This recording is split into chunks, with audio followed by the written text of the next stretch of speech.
Que le nom de notre Seigneur Jésus soit glorifié, lui qui a permis que nous nous connections ce soir. La Bible dit, dans leur détresse, ils crièrent à l'Éternel, il envoya sa parole et les guérit.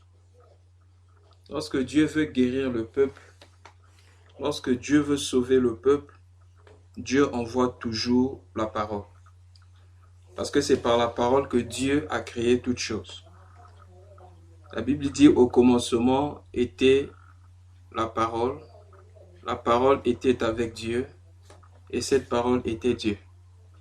Tout ce qui existe, la Bible dit, rien de ce qui existe n'a été fait sans elle, c'est-à-dire la parole.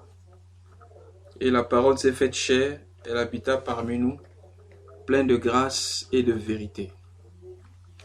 Et bien-aimés, depuis le début de cette année 2017, nous sommes richement bénis par le message concernant le sermon sur la montagne et nous rendons grâce à Dieu de la façon dont il utilise notre bien-aimé Paul pour présenter ces choses. Et bien-aimé, comme le bien-aimé Paul a su le dire ici, que lorsque Jésus-Christ commença son enseignement, lorsqu'il commença à enseigner, il commença par là.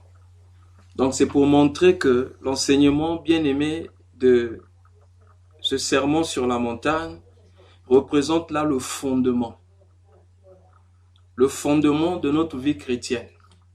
Ça veut dire que si nous manquons, bien-aimés, de comprendre ces bases, nous risquerons d'avoir, bien-aimés, des vies chrétiennes déséquilibrées. Voilà pourquoi il nous convient de donner vraiment l'oreille et si possible de repartir sur les messages que notre bien-aimé Paul a prêché ici sur le sermon sur la montagne, de les écouter et de les réécouter encore. Parce que bien-aimé, cela est salutaire pour notre âme. Ce soir, nous voulons continuer toujours dans cette même perspective. Notre bien-aimé a touché plusieurs points, mais je souhaiterais qu'on revienne encore, bien-aimé, pour insister sur un point qui concerne le cœur pur. Donc ce soir, nous parlons sur le cœur pur. Nous allons prendre notre Bible dans le livre de Matthieu chapitre 5 et nous allons lire le verset 8. La Bible dit « Heureux ceux qui ont le cœur pur, car ils verront Dieu. » Heureux ceux qui ont le cœur pur, car ils verront Dieu. Bien-aimés, la Bible dit d'abord au verset 1 que lorsque le Seigneur Jésus a vu la foule, la Bible dit il monta sur la montagne. Et après qu'il se fut assis, ses disciples s'approchèrent de lui. Verset 2. Puis ayant ouvert la bouche, il les enseigna. Bien-aimés dans le Seigneur.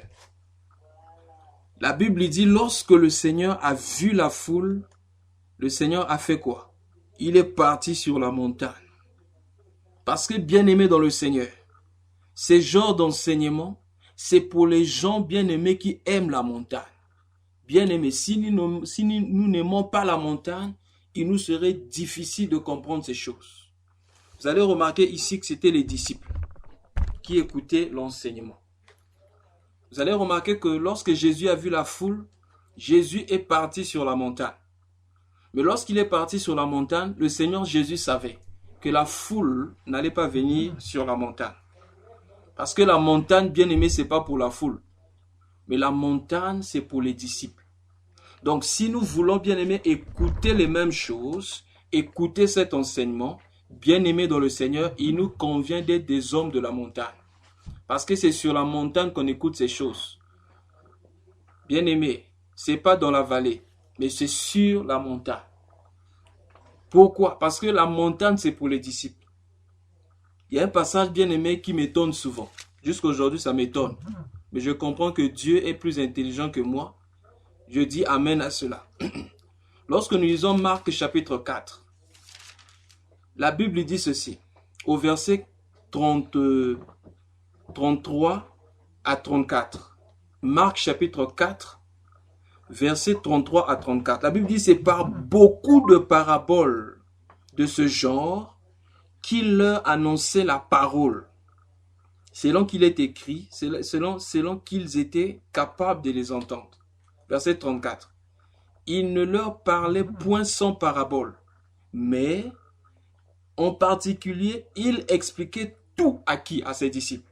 Donc, lorsque le Seigneur Jésus se retrouvait avec la foule, le Seigneur parlait en parabole. Mais lorsque, bien-aimés, les disciples arrivaient, bien-aimés, les disciples, bien-aimés, écoutaient les explications. Voilà pourquoi, lorsque le Seigneur était sur le point de commencer son premier message, il ne restait pas, bien-aimé, au bas de la montagne, mais le Seigneur partit sur la montagne parce qu'il savait que cet enseignement, c'est pour les gens qui montent.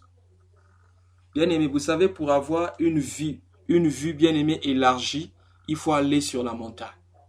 C'est lorsque nous sommes sur la montagne que nous pourrons voir les choses, bien-aimées, selon le modèle de Dieu, selon le point de vue de Dieu. Cet enseignement, bien-aimé, ce n'est pas pour des gens qui restent par terre. Parce que, bien-aimé, par terre, nous allons comprendre selon la chair. Or, la Bible dit, je bénis le Seigneur, le frère Elgo a cité cela, que c'est poussé par l'Esprit que les hommes ont parlé de la part de Dieu. Ça veut dire que pour écouter la voix de l'Esprit, il faut monter, bien-aimé, dans le Seigneur. C'est ceux qui montent, bien-aimés, sur la montagne qui peuvent écouter la voix de l'Esprit. Parce que sur la montagne, bien-aimés, nous pouvons être connectés à la fréquence de l'Esprit pour recevoir les choses de l'Esprit. Et la Bible dit que ce n'est pas avec une sagesse, disons ça un peu, j'aime beaucoup ce que l'apôtre Paul écrit ici. Dans 1 Corinthiens chapitre 2, lorsque l'apôtre Paul parla de cette sagesse d'en haut, il dit ceci. 1 Corinthiens chapitre 2, nous allons lire à partir du verset 4. 1 Corinthiens 2 du verset 4. Nous allons lire jusqu'au verset 12. La Bible dit ceci. Et ma parole et ma prédication ne reposaient pas sur des discours persuasifs de la sagesse, mais sur une démonstration d'esprit et de puissance, afin que votre foi fût fondée, non sur la sagesse des hommes, mais sur la puissance de Dieu. Verset 6. Cependant, c'est une sagesse que nous prêchons parmi les parfaits, sagesse qui n'est pas de ce siècle, ni des chefs de ce siècle qui vont être anéantis. Nous prêchons la sagesse de Dieu mystérieuse et cachée, que Dieu, avant les siècles, avait destinée pour notre gloire. Sagesse qu'aucun des chefs de ce siècle n'a connue, car s'ils l'eussent connue, ils n'auraient pas crucifié le Seigneur de gloire. Verset 9. Mais comme il est écrit, ce sont des choses que l'œil n'a point vues, que l'oreille n'a point entendues, et qui ne sont point montées au cœur de l'homme. Des choses que Dieu a préparées pour ceux qui l'aiment. J'aime ça. Dieu nous a révélés par l'Esprit, Dieu nous les a révélés par l'Esprit, car l'Esprit sonde tout, même les profondeurs de Dieu. Lesquels des hommes en effet connaît les choses de l'homme, si ce n'est l'Esprit de l'homme, qui est en lui. De même, personne ne connaît les choses de Dieu, si ce n'est l'Esprit de Dieu. Or, nous n'avons pas reçu l'Esprit du monde, mais l'Esprit qui vient de Dieu, afin que nous connaissions les choses que Dieu nous a données par sa grâce. Bien-aimés dans le Seigneur, nous venons de commencer l'année, et le bien-aimé nous a introduit, bien-aimé, les enseignements de cette année en commençant par le sermon sur la montagne. Et nous comprenons que ce sont des bases, c'est-à-dire que c'est le fondement même de la vie chrétienne. Mais si nous voulons saisir ces enseignements, bien-aimés dans le Seigneur, détachons-nous de la terre, montons, bien-aimés, dans le domaine spirituel. Soyons des hommes spirituels et nous allons écouter avec des oreilles spirituelles. Vous savez, l'apôtre Paul a fait une prière pour les chrétiens d'Éphèse. Dans Éphésiens chapitre 1, quand nous lisons à partir du verset 15 jusqu'au verset 21 là-bas, il dit « J'ai appris sur votre foi ». La foi, c'est une bonne chose. « J'ai appris sur votre charité, pour votre charité à l'égard des saints ». C'est une bonne chose. Mais l'apôtre Paul dit « Maintenant je prie afin que Dieu ouvre les yeux de vos cœurs, afin que vous soyez capables de voir avec les yeux du cœur. Ah, nous comprenons que le cœur a aussi des yeux. Donc, si bien-aimé, nous pouvons voir avec les yeux du cœur, ça veut dire que bien-aimé, le cœur a aussi des oreilles. Vous vous rappelez de Job. Job a passé toute sa vie à entendre Dieu. Voilà pourquoi Job était toujours bien-aimé, un homme qui était là par terre. Mais Dieu voulait que Job soit un homme de la montagne. Il fallait que Job passe par ses difficultés, passe par des circonstances, passe par l'épreuve. Et après l'épreuve, dans Job chapitre 42, verset 5, Job bien-aimé était un homme de la montagne. Il dit, j'avais entendu parler de toi, mais maintenant, mon œil t'a vu. Parce que sur la montagne, on n'écoute pas seulement, mais sur la montagne, on voit aussi bien-aimé dans le Seigneur. Que le Seigneur fasse de nous des hommes et des femmes qui n'entendent pas seulement Dieu, mais qui voient Dieu. Bien-aimé, celui qui a vu Dieu, sa façon de prier change, son langage change, et même sa façon d'être change. Souvent, nous entendons seulement parler de Dieu. Mais nous devons grandir dans la dimension de voir. Mais si nous voulons voir, nous devons monter. Repartons dans Matthieu chapitre 5. La Bible dit, ayant vu la foule, Jésus monta sur la montagne. Et après qu'il se fut assis, ses disciples s'approchèrent de lui. Puis, ayant ouvert la bouche, il les enseigna. Jésus n'enseignait pas tout le monde. Mais Jésus enseignait lesquels? Les disciples. Le mal que l'Église fait aujourd'hui, ou le mal que les enseignants de la parole bien-aimée, le mal bien-aimé que nous pouvons remarquer dans l'Église aujourd'hui, avec certains enseignants de la parole de Dieu, c'est que nous enseignons des gens qui ne sont pas disciples. Alors que le Seigneur Jésus avait demandé de faire d'abord les disciples et ensuite de les enseigner. Lisons ça un peu, ce n'est pas notre thème d'aujourd'hui, mais c'est toujours important de le lire. Dans Matthieu chapitre 28, la commission des chrétiens. Matthieu chapitre 18. Excusez-moi, Matthieu chapitre 28. Nous allons lire à partir du verset 18 jusqu'au verset 19. Matthieu chapitre 28, du verset 18 au verset 20, excusez-moi. Jésus s'étant approché leur parla ainsi. Tout pouvoir m'a été donné dans le ciel et sur la terre. Verset 19. Allez partout dans le monde, allez faites de toutes les nations les disciples, les baptisant au nom du Père, Fils, Saint-Esprit. Verset 20. Ensuite, enseignez-leur à observer tout ce que je vous ai prescrit. Et voici, je suis avec vous tous les jours jusqu'à la fin du monde. Qu'est-ce que nous remarquons? La première des choses, c'est que la personne doit d'abord devenir disciple. Et si la personne devient disciple, c'est alors que bien aimé la personne sera capable de saisir la parole de Dieu. Parce que lorsqu'on devient disciple bien aimé dans le Seigneur, notre cœur est transformé, Dieu nous donne un nouveau cœur. Mais si nous n'avons pas bien aimé un nouveau cœur, il nous serait impossible d'écouter les paroles de Dieu et de mettre en pratique la parole de Dieu. J'aime beaucoup un passage que le bien-aimé Elgouem souvent cité, d'Ézéchiel. Il dit, je leur donnerai un nouveau cœur et un nouveau esprit. Un nouveau cœur et un nouvel esprit. Afin qu'ils écoutent et qu'ils mettent en pratique ma parole. Bien-aimé dans le Seigneur, s'il n'y a pas de nouveau cœur, ni bien-aimé de nouvel esprit, bien-aimé dans le Seigneur, on ne peut pas écouter, bien-aimé, un homme chante, bien-aimé, ne nous trompons pas, on ne peut pas mettre la parole en pratique par nous-mêmes, non bien-aimé. Mais c'est le Saint-Esprit qui nous donne la capacité de mettre la parole en pratique. C'est le Saint-Esprit aussi bien-aimé qui nous donne la capacité de comprendre la parole. En grec, le mot parole vient souvent bien-aimé en deux dimensions. Quand on dit parole, la parole en français ou en anglais, où on parle de words, mais en grec, bien-aimé, la parole dans la Bible est présentée en deux dimensions. Il y a le logos, qui est la parole écrite, et le rhéma, qui est la parole parlée ou la parole révélée. Si, bien-aimé, nous ne devenons pas des disciples, nous allons rester au niveau du logos. Or, le logos, c'est la lettre. La Bible dit la lettre tue, mais c'est l'esprit qui vivifie. Il faut que l'esprit qui a écrit la parole remue la parole afin que le miracle sorte, afin que, bien-aimé dans le Seigneur, nous soyons capables de saisir la parole. Sans l'esprit bien-aimé, c'est comme quelqu'un qui essaie de lire un livre dans le noir. Imaginez-vous, vous pouvez avoir le livre, c'est vrai. Mais tu es dans une chambre bien aimée, où c'est dans le noir, on te donne un livre, on dit, essaie de lire le livre. Il n'y a pas de lumière. Comment tu vas faire? Et c'est la nuit. Or, au temps du soir, la lumière apparaîtra. Mais c'est au temps du soir, bien aimé, que l'Esprit doit remuer la parole. Nous donner la capacité, bien aimé, de lire la parole de Dieu. Mais cela, c'est pour lesquels? Pour les gens qui montent. Ceux qui vont dans la présence du Père. Ceux qui, bien aimés, veulent comprendre. Ceux qui sont des disciples. Lesquels sont des disciples? C'est ceux qui ont accepté de suivre le Seigneur Jésus-Christ. La parole, ce n'est pas pour des gens qui veulent satisfaire leur curiosité. Vous savez, il y a des gens comme ça qui courent après des révélations.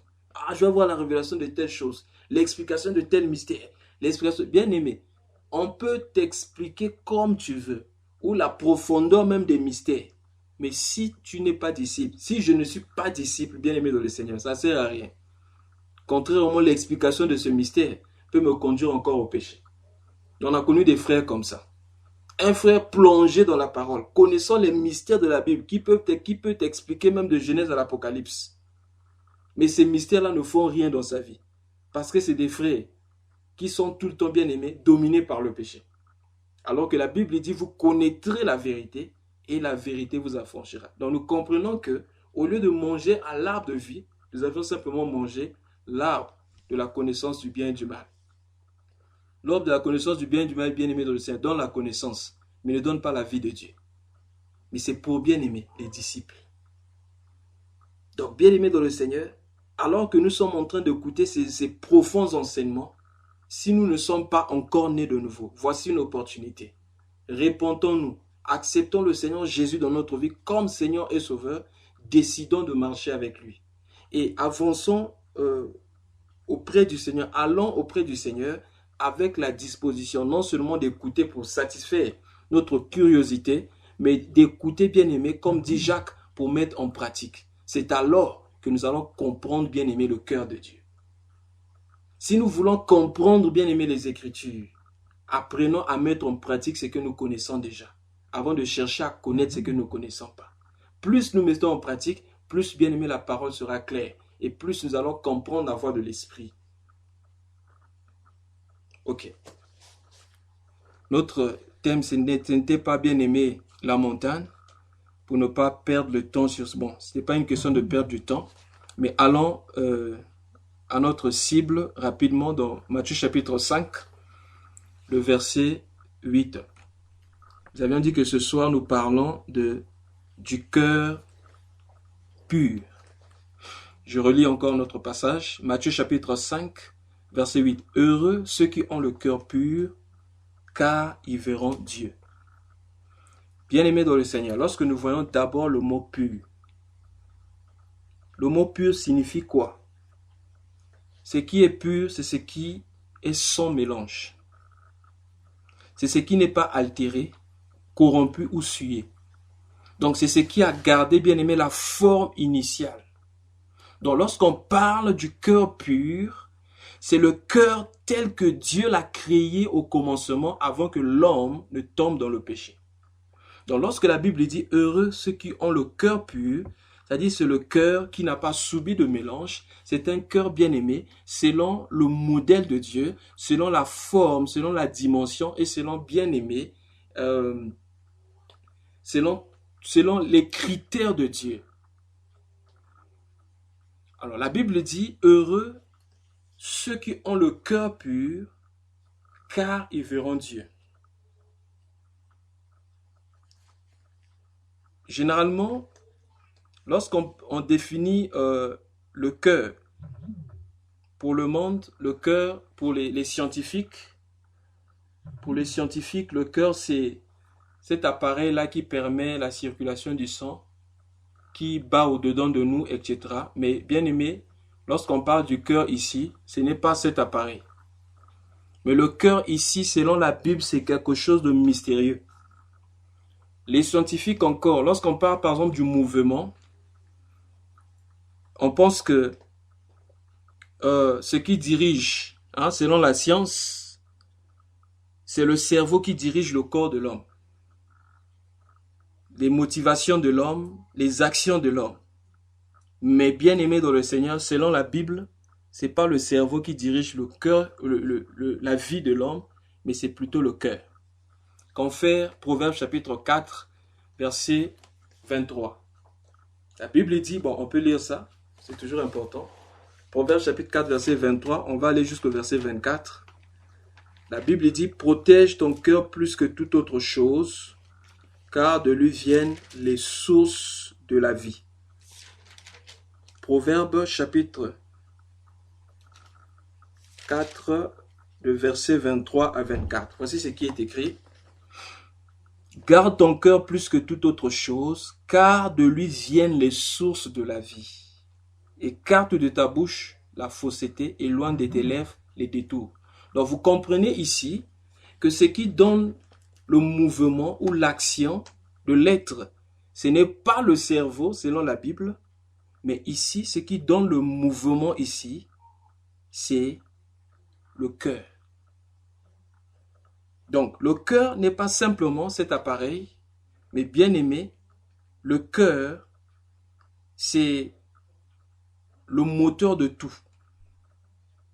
On peut considérer le cœur comme l'ensemble de l'intellect, les émotions et la volonté.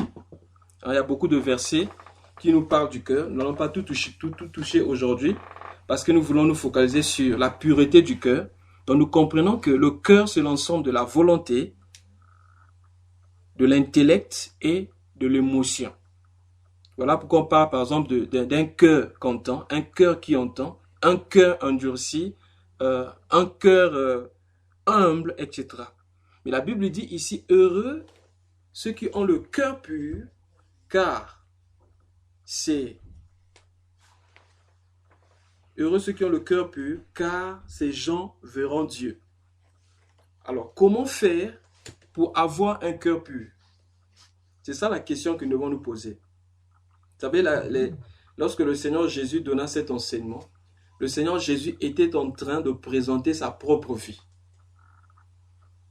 Dans Actes chapitre 1, verset 1, la Bible dit, Luc écrit, parce qu'en effet, les Actes des Apôtres, c'est la lettre du docteur Luc, celui qui a écrit l'évangile de Luc, à Théophile. Il dit, dans mon premier livre, j'ai commencé à te parler des choses que Jésus a commencé à faire et à enseigner. Donc, lorsque le Seigneur Jésus dit, heureux ceux qui ont le cœur pur, le Seigneur Jésus était en train de parler de lui-même. Donc, parler du cœur pur ici, il s'agit de voir, bien aimé, la vie de Jésus pour savoir comment avoir un cœur pur et que signifie avoir un cœur pur. Alors, la première question ici, c'est de savoir comment avoir un cœur pur. Nous allons rapidement prendre nos Bibles dans le livre des Psaumes, Psaume chapitre 51, et nous allons lire le verset 12. Psaume chapitre 51, nous allons lire le verset 12. Voici ce qui est écrit. Ô Dieu, crée en moi un cœur pur, renouvelle en moi un esprit bien disposé. Ô Dieu, je reprends. Ô Dieu, crée en moi un cœur pur et renouvelle en moi un esprit bien disposé. Psaume chapitre 51, verset 12. Donc nous comprenons par là que pour avoir un cœur pur, ce n'est pas quelque chose que nous pouvons aller bien aimer, acheter quelque part, ou quelque chose bien aimé, que nous pouvons créer, fabriquer par nous-mêmes, mais bien aimé, le cœur pur, c'est le domaine de Dieu. C'est-à-dire qu'il n'y a que Dieu qui peut créer ce cœur en nous. À quel moment David fit cette prière? Remontons au verset 1 pour comprendre. Nous allons lire Psaume chapitre 51, les 2 premiers versets pour savoir à quel moment David avait fait cette prière. Au chef de chantre, Psaume de David. Lorsque Nathan le prophète vint à lui, après que David fut allé vers Bathsheba. Alors, nous comprenons ici que selon le contexte, c'est lorsque David avait commis adultère avec Bathsheba et il avait fait tuer le mari de Bathsheba. C'était caché, personne ne connaissait. Et Nathan est venu vers David pour révéler son péché. Et lorsque, bien-aimé, Nathan a révélé le péché de David, c'est là que David avait fait cette prière. Bien-aimé dans le Seigneur. N'oublions pas que lorsqu'on parle de David, le mot David, le nom David signifie bien-aimé. Et pourquoi David est considéré comme le bien-aimé? Parce que lorsque Dieu envoya le prophète Samuel remplacer le roi Saül, parce que le roi Saül avait péché, il dit, j'ai trouvé un homme selon mon cœur. Bien-aimé. David, c'était l'homme selon le cœur de Dieu. Or, quand on dit l'homme selon le cœur de Dieu, c'est cet homme-là qui a le cœur de Dieu. Mais qu'est-ce qui s'est passé dans la vie de David? David a commencé, bien-aimé, à avoir du succès lorsque, bien-aimé, son règne fut établi à Jérusalem. David a oublié d'où l'Éternel avait pris. Bien-aimé dans le Seigneur, déjà nous voulons dire ici qu'on peut commencer à voir avec un cœur pur et finir par perdre ce cœur. David était pur et c'est à cause de la pureté de son cœur que Dieu l'avait choisi. Et même le roi Saül était pur. Nous allons voir ça un peu plus devant. Même le roi Saül était pur. Il avait un cœur pur au départ. Mais après, il a perdu ce cœur. Toi et moi, nous pouvons apprendre ou ce soir, en écoutant le message, décider, commencer la marche, bien-aimé, en ayant des cœurs purs, mais finir par perdre ses cœurs. Bien-aimé dans le Seigneur. David fit cette prière lorsque, bien-aimé, son péché fut révélé. Alors, David dit, crée en moi un cœur pur et un esprit bien disposé. Donc, on comprend ici que David n'avait plus ce cœur. Et pourquoi David n'avait plus ce cœur? Parce que David avait péché. Repartons un peu là-bas pour comprendre l'impureté dans le cœur de David. Lisons l'histoire dans 2 Samuel chapitre 11. 2 Samuel chapitre 11, à partir du verset 1er jusqu'au verset 4. Ici, c'est le péché de David. L'année suivante, au temps où le roi se mettait en campagne, David envoya Joab et ses serviteurs et tout Israël pour détruire les fils d'Ammon et pour assiéger Rabat. Mais David resta à Jérusalem. Un soir, il se leva de sa couche et se promenait sur le toit de la maison royale. Il aperçut de là une femme qui se baignait et qui était très belle de figure. David fit demander qui était cette femme. On lui dit, n'est-ce pas Bathsheba, fille d'Eliam, femme d'Uri le Hétien? Et David envoya les gens pour la chercher. Elle vint vers David et il coucha avec elle. Après s'être purifiée de sa souillure, elle retourna dans sa maison. J'ajoute le verset 5. Cette femme devint enceinte et elle fit dire à David, je suis enceinte. Bien-aimé dans le Seigneur, la première des choses concernant le cœur, lorsque nous avons défini la pureté ou ce qui est pur ici, nous avions dit que ce qui est pur, c'est ce qui n'a pas subi de mélange. Généralement, l'hypocrisie pousse les hommes ou nous pousse, bien-aimés, à nous présenter aux hommes comme si on était pur, mais tout en cachant, bien-aimés, notre vraie nature. Aux yeux de tout le monde, David était pur. Mais aux yeux de Dieu, et je dirais même aux yeux de quelques serviteurs, puisque le serviteur qui était allé l'appeler savait ce qui s'était passé. Et même si Bathsheba, puisqu'on dit Bathsheba fit dire à David, ça veut dire que Bathsheba n'avait pas dit à David elle-même, mais elle avait envoyé quelqu'un pour aller dire à David, voici je suis enceinte. Donc David avait certainement souillé aussi ceux qui étaient aux alentours. Le cœur pur, c'est le cœur qui est 100% bien-aimé, net. C'est quelque chose qui n'a pas de mélange. Donc un cœur pur, c'est un cœur bien-aimé sans hypocrisie. Bien-aimé, quand vous lisez sur les cartons, généralement les cartons de jus de fruits, vous verrez, sur les cartons, on met le type de fruit. Ensuite, on met 100% pur, 100% fruit. Mais lorsque vous regardez derrière les cartons, maintenant, on met les ingrédients qui font partie, bien aimé, de ce jus. On met un peu de sucre, un peu de ceci, un peu de ceci. Donc, vous comprenez que on présente la pureté. On dit c'est 100% pur, mais en réalité, le jus n'est pas 100% pur, ce n'est pas 100% fruit. C'est comme ça aussi que nous faisons. Nous présentons aux hommes un autre visage. Nous nous présentons aux hommes comme si on était très purs. Et nous cachons, bien aimé, nos péchés. Bien aimé, un cœur pur, c'est un cœur bien aimé net, qui n'a pas de mélange. Ça veut dire quoi? C'est un cœur bien aimé transparent. Un cœur bien aimé qu'on peut pénétrer facilement. Vous savez, aujourd'hui, si nos cœurs étaient transparents, si nos cœurs bien aimés étaient comme bien aimés les aquariums, certainement certaines personnes n'allaient plus se balader. Certaines personnes n'allaient pas se gonfler. Mais Dieu est amour. Il a permis que nos cœurs soient cachés, mais que nos cœurs bien-aimés soient visibles seulement à ses yeux. Oh, bien-aimé dans le Seigneur. David se cachait, mais David, bien-aimé dans le Seigneur, avait oublié que le Dieu qu'il servait, c'était le Dieu qui voyait tout. David était pur, mais à un moment donné, bien-aimé, il a perdu la pureté du cœur en allant avec la femme de Troï. Voilà pourquoi David dit, oh Seigneur, s'il te plaît, crée en moi un cœur pur. Pourquoi David dit cela? Parce que David a péché. Hein, si vous lisez tout le chapitre 11, vous allez remarquer que David, lorsqu'il a remarqué que la femme d'Uri était enceinte, qu'est-ce qu'il a fait pour camoufler son péché? Il a demandé qu'on puisse faire revenir Uri dans la ville.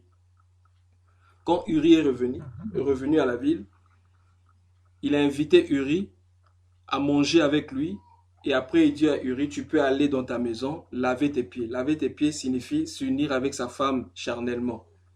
Mais comme Uri, bien-aimé, était un homme qui avait un cœur pur. Bien-aimé, le cœur pur, c'est la fidélité. Uri était fidèle. Il dit non, l'arche de l'alliance est dehors. Mon roi est ici. Joab est en guerre. Le peuple est en guerre. Moi, je n'irai pas vers ma femme pour me réjouir. Je n'irai pas vers ma femme pour me distraire. Uri était un homme fidèle. Il était un homme fidèle. Mais qu'est-ce qui s'est passé? Comme Uri bien-aimé dans le Seigneur, était fidèle, David a tenté par tous les moyens, il n'a pas pu. Qu'est-ce que David va faire? Il envoya une lettre. Donc Uri se baladait avec sa mort dans sa main. Il a écrit la lettre en disant à Joab, place Uri là où, au front, de telle sorte qu'Uri meurt. Et bien-aimé, Uri était mort. Qu'est-ce que je vais dire? Le plus important chez Dieu, bien-aimé dans le Seigneur, c'est l'honnêteté. Un cœur pur, c'est un cœur qui est honnête. David avait perdu l'honnêteté. David avait perdu la sincérité. Un cœur pur, c'est un cœur qui est honnête. Uri était honnête. Uri avait refusé. Mais David, bien-aimé dans le Seigneur, il a fait tuer Uri. Qu'est-ce que je veux dire ici? Un péché non confessé conduit, bien-aimé, à un autre péché. David avait péché 3 fois. 1, il a commis l'adultère. 2, il a menti. 3, il a fait tuer Uri. Tout ça pourquoi? Parce qu'il avait, bien-aimé, un cœur qui n'était pas pur. Que signifie avoir un cœur pur? Un cœur pur, avoir un cœur pur signifie, bien-aimé dans le Seigneur, être honnête et être sincère. Être honnête avec Dieu et être sincère avec Dieu.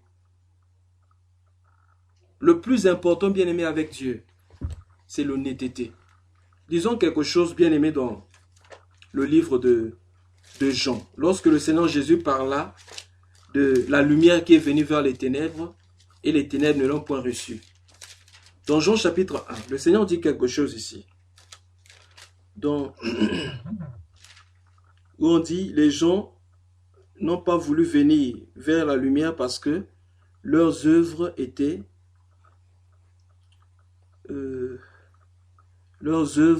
mauvaises. Je ne sais pas si quelqu'un peut retrouver le passage. On dit, la lumière est venue vers eux, mais ils n'ont pas voulu parce que leurs œuvres étaient mauvaises. Si un bien-aimé peut nous retrouver le passage. Voilà, c'est dans Jean 3, voilà. Jean 3 chapitre... ok, on peut commencer à partir du verset 17 jusqu'au verset 21.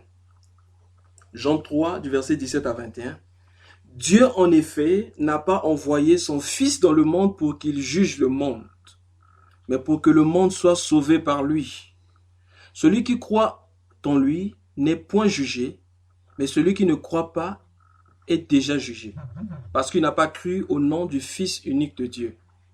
Et ce jugement, c'est que la lumière étant venue dans le monde, les hommes ont préféré les ténèbres à la lumière, parce que leurs œuvres étaient mauvaises. Car, voilà le verset, car quiconque fait le mal est la lumière, et ne vient point à la lumière, de peur que ses œuvres soient dévoilées. Mais celui qui agit selon la vérité vient à la lumière, afin que ses œuvres soient manifestes, parce qu'elles sont faites en Dieu. Vous avez vu, bien-aimé dans le Seigneur, celui qui a le cœur pur, c'est celui qui, bien-aimé dans le Seigneur, vient à la lumière. Vous avez remarqué ici, on n'a pas dit, on a dit quiconque fait le mal est la lumière, de peur que ses œuvres ne soient dévoilées. Mais celui qui agit selon la vérité vient à la lumière. Le problème ici, bien-aimé, c'est pas que Dieu cherche les super-héros en sainteté, mais Dieu cherche, bien-aimé, des hommes qui sont honnêtes. C'est très important. Quand David dit ici, crée au moins un cœur pur, David comprit qu'il avait perdu ce cœur. Il avait perdu ce cœur. Pourquoi il a perdu ce cœur? Bien-aimé dans le Seigneur, parce qu'il y avait le mélange. Un cœur pur, bien-aimé, c'est ce cœur-là qui sait reconnaître le péché. C'est ce cœur-là qui sait reconnaître son tort. Lorsque tu as tort, tu dis que j'ai tort. Lorsque c'est le péché, on ne cherche pas de détour. On appelle péché par péché. On ne cherche pas, bien-aimé, les justifications. Lorsqu'on justifie le péché, bien-aimé, c'est fini. Lorsqu'on trouve, bien-aimé, des boucs émissaires aussi, c'est fini. Bien-aimé dans le Seigneur, celui qui a le cœur pur ne cherchera pas, bien-aimé, à mettre son péché sur quelqu'un d'autre. Il ne va pas, bien-aimé, accuser les circonstances. Il ne va pas accuser le pays. Non, si je vis ce que je vis maintenant, c'est à cause de mes parents. C'est à cause de mon frère. C'est à cause du pays. C'est à cause de mon entourage. Non, bien-aimé.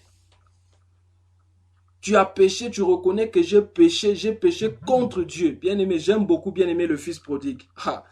Remarquons, bien-aimé, ce que le Fils prodigue dit ici. Disons un peu Luc chapitre 17. Non, Luc chapitre 15, verset 17. Dans Luc 15, verset 17, c'est l'histoire du Fils prodigue. Regardez la repentance de cet homme. La Bible dit ceci. Étant entré en lui-même, il dit, combien de mercenaires chez mon père ont du pain en abondance et moi ici je meurs de faim. Verset 8-18. Je me lèverai, j'irai vers mon père et je lui dirai, mon père, j'ai péché contre le ciel et contre toi. Je ne suis plus digne d'être appelé ton fils. Traite-moi comme l'un de tes mercenaires. Voilà, bien aimé, la repentance.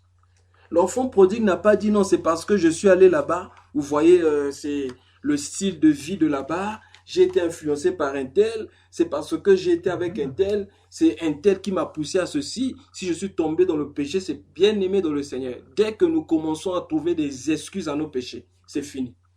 Ou lorsque, bien aimé, nous changeons, bien aimé, la façon de parler. C'est-à-dire, au lieu d'appeler le péché, péché, on change maintenant, bien aimé, de langage. Je donne un exemple.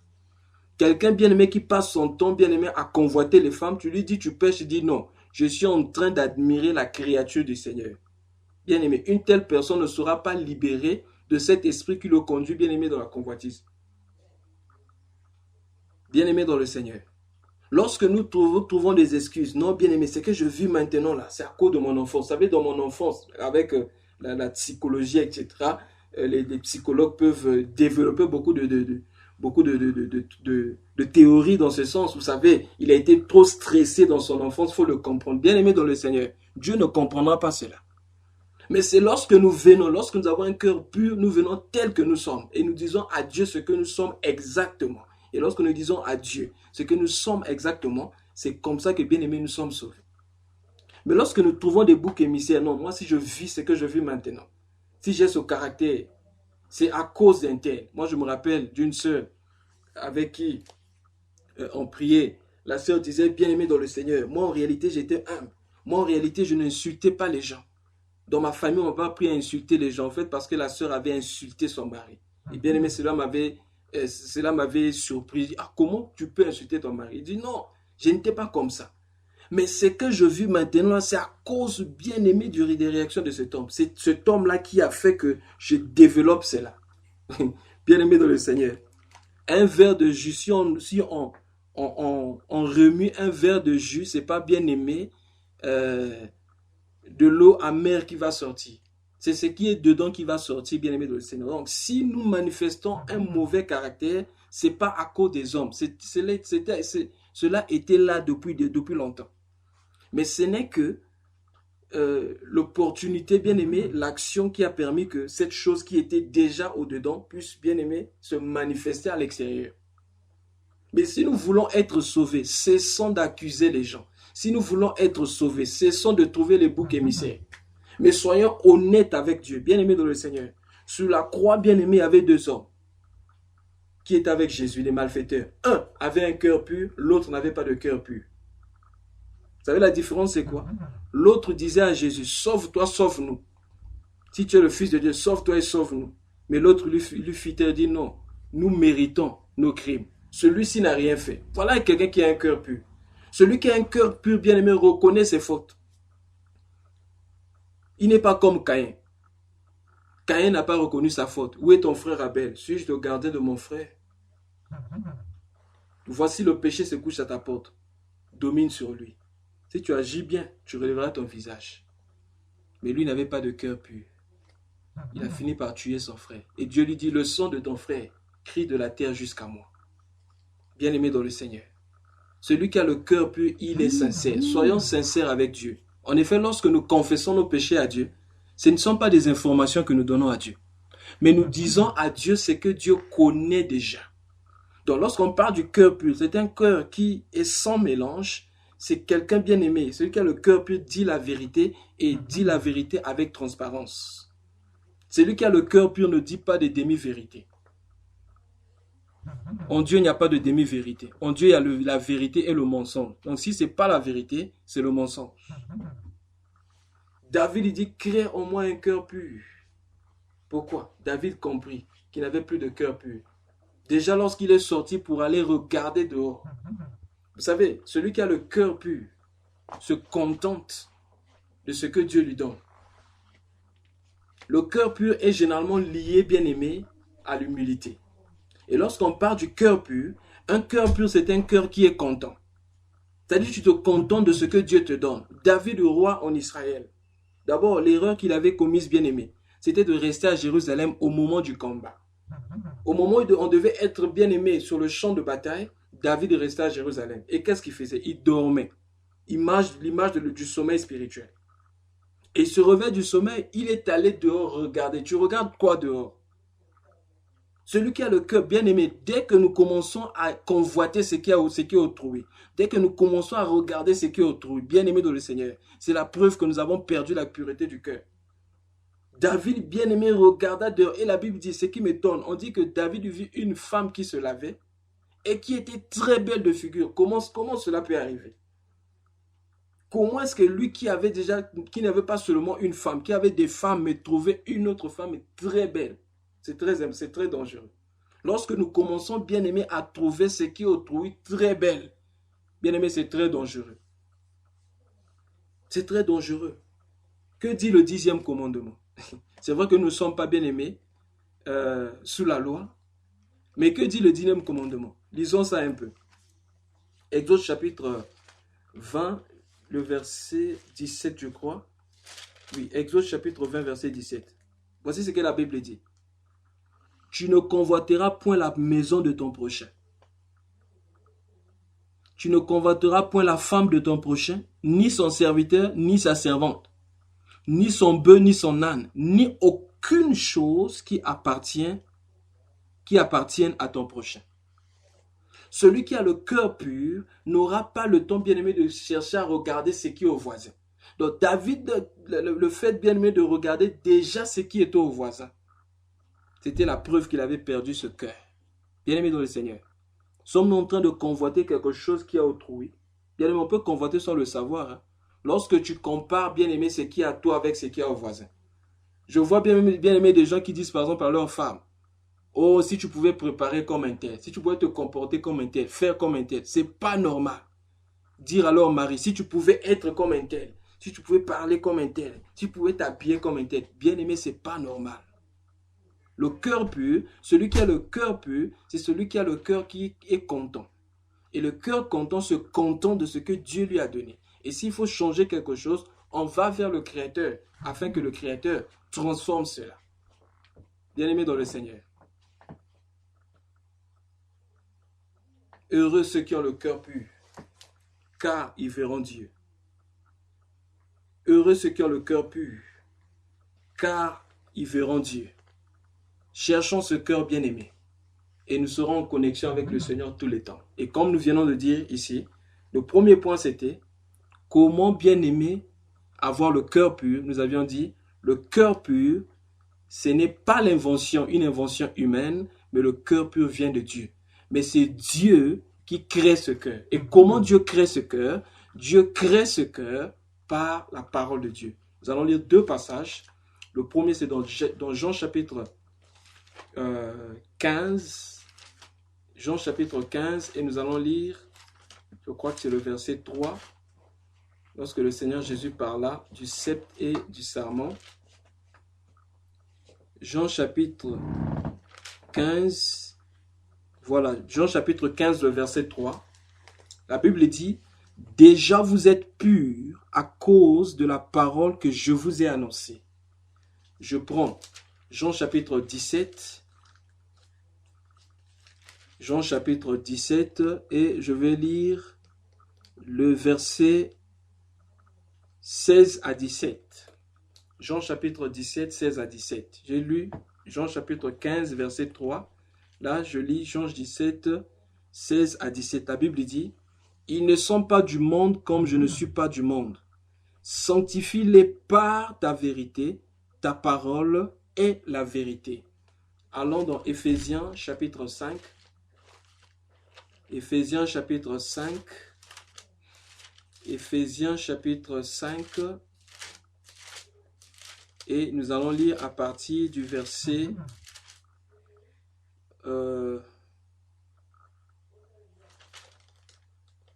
à partir du verset 25 jusqu'au verset 26. Éphésiens 5, verset 25 à 26. Marie, aimez vos femmes comme Christ a aimé l'Église et s'est livré lui-même pour elle, afin de la présenter, afin de la sanctifier par la parole après l'avoir purifiée par le baptême d'eau. Gloire au Seigneur. Bien-aimé dans le Seigneur, c'est Dieu qui crée le cœur pur.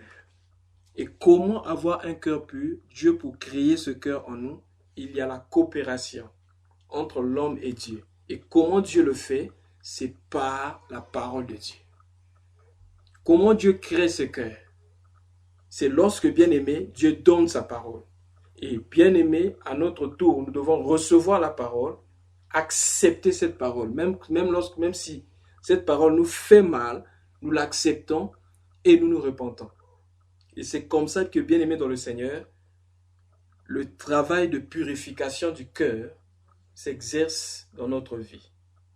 Et plus nous nous approchons de Dieu, plus nous aurons un cœur pur.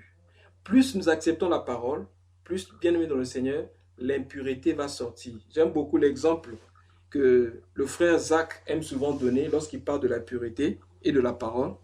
Il dit, tous ceux qui sont nés d'Adam sont comme bien-aimés, l'image qu'il a plus bien-aimée, le verre. Il dit un verre qui a la saleté à l'intérieur. Qui a de la saleté à l'intérieur.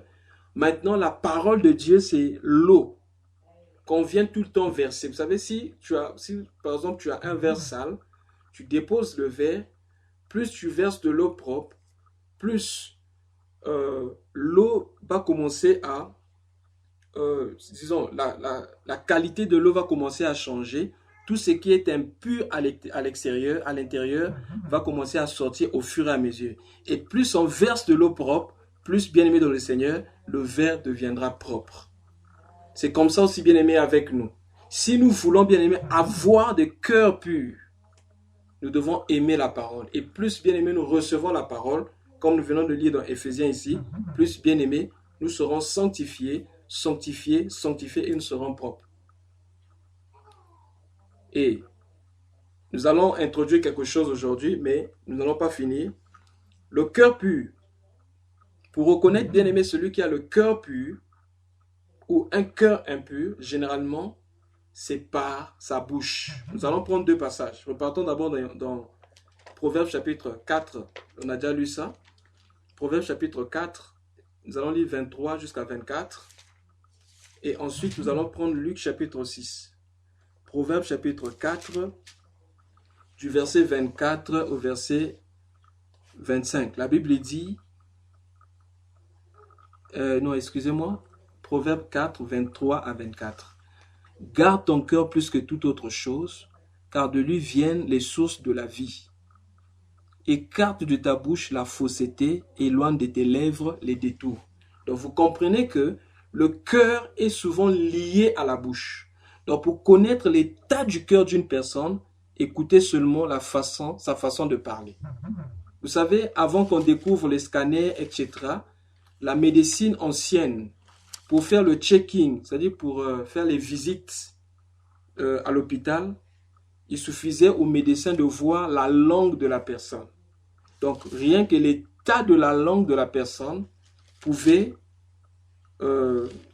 montrer au médecin si la personne était malade ou pas. Donc, ta façon de parler, tu parles comment? Ce qui sort de ta bouche, c'est ce qui vient du cœur. Lisons Luc chapitre 6, du verset 43 jusqu'au verset 45. Luc chapitre 6, du verset 43 au verset 45.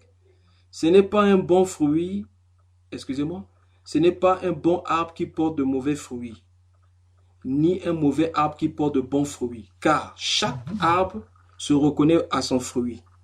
On ne cueille pas des figues sur les épines, et l'on ne vendange pas des raisins sur les ronces. 45. L'homme bon tire de bonnes choses du bon trésor de son cœur, et le méchant tire de mauvaises choses, de mauvais trésors. Car c'est de l'abondance du cœur que la bouche parle. Quel est ton langage? Qu'est-ce que tu dis souvent? Qu'est-ce qui sort souvent de ta bouche? Bien aimé, c'est ce qui déterminera l'état de ton cœur. Quel est mon langage? Qu'est-ce que je dis souvent? Et quand je parle du langage, je ne parle pas du langage ici, bien aimé, où nous sommes entre frères. Entre frères, on fait plus attention. Mais lorsque je suis out of frères, c'est-à-dire en dehors de la prière, en dehors des frères en Christ, quel est mon langage? Qu'est-ce que je dis souvent? C'est ce qui déterminera, bien aimé, le type de cœur que je possède. Heureux ceux qui ont le cœur pur, car ils verront Dieu. Nous allons nous arrêter par là aujourd'hui. Si le Seigneur fait grâce, nous continuerons prochainement. Que le Seigneur nous bénisse. Amen.